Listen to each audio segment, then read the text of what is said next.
In 1942, there was a Boy Scout troop in Cody, Wyoming.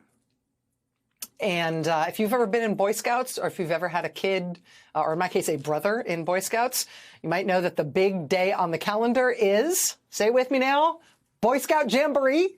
In 1942, in Wyoming, a Boy Scout troop put out a call to all the nearby Boy Scout troops in all the nearby towns that they should get together to do the Boy Scout Jamboree that year, which is like, merit badge stuff and tying knots and digging ditches and making campfires, pitching tents and camping out. It's all that stuff.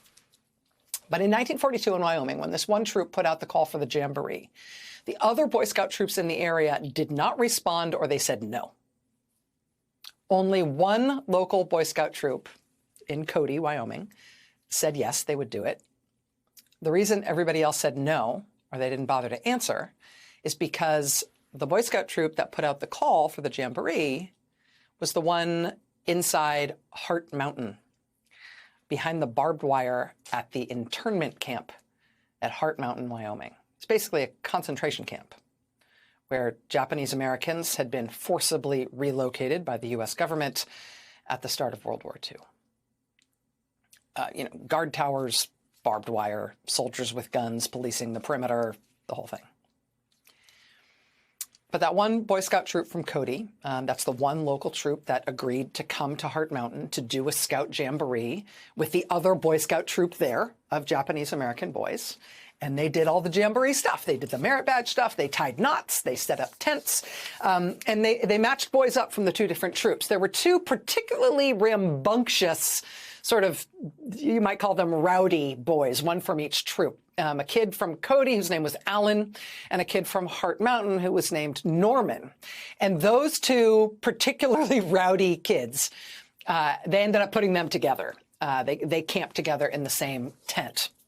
And they very quickly came up with a scheme together. Because, see, there was this other kid from the Cody troop who Alan really didn't like. He said he was a bully. He really didn't like that kid. And so he enlisted his new tent mate, this kid from Hart Mountain, Norman. He enlisted him in a plan. They thought that rain was going to be coming that night when they were camping out in their tent. And so the two of them, Alan and Norman, who had just met, they very carefully dug a moat around their own tent with a channel that led off the moat and downhill. And the channel was aimed right at the tent of the kid who was the bully. And then in the middle of the night, sure enough, the rain came down, the moat filled up, and then the channel off the moat worked. And that downstream tent got inundated with all the rainwater from Alan and Norman's moat, and the bully's tent collapsed. And Alan and Norman collapsed in gleeful laughter at the prank they had pulled. And having pulled that off, Alan and Norman became lifelong friends. That was a very unusual Boy Scout Jamboree at Hart Mountain Internment Camp in 1942. More than 40 years later, in 1988, that little kid, Alan, from Cody, was now Republican U.S. Senator Alan Simpson of Wyoming. And that little kid, Norman, from Hart Mountain, he was now Democratic Congressman Norm Mineta.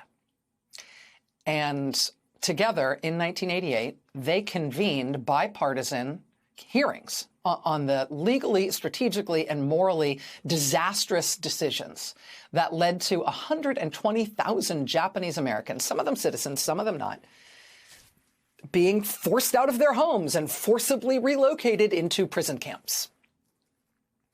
Alan Simpson and Norm Mineta drafted the 1988 Civil Liberties Act, which was signed into law by a president named Ronald Reagan. And that said that the internment of Japanese Americans in this country, which had been done under a law that dated back to the 1700s, a rarely used legal authority. That law signed by Ronald Reagan in 1988, the Civil Liberties Act, said that the internment of Japanese Americans had been based on racial prejudice and war hysteria and a failure of political leadership.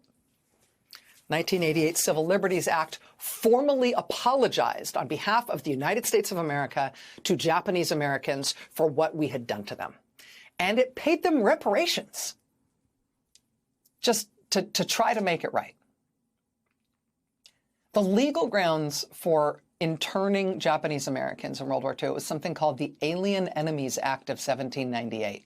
That was only the third time it had ever been used in American history. It had been used in the War of 1812, it had been used in World War I, and it had been used for Japanese internment in World War II.